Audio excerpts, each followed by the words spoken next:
நான் மலரோடு தனியாக ஏன் இங்கு நின்றேன்? என் மகாராணி உன்னை காண ஓடோடி வந்தேன்.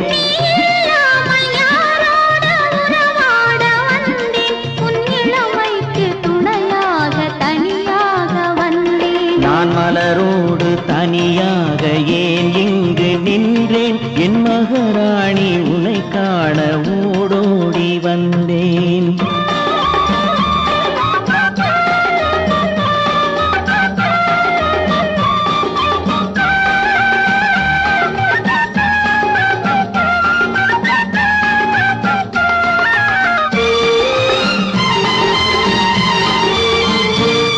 நீ வருகின்ற வழி மீது யார் உன்னை கண்டார்? உன் வளை கொஞ்சம் கை மீது பரிசென்ன தந்தார்? நீ வருகின்ற வழி மீது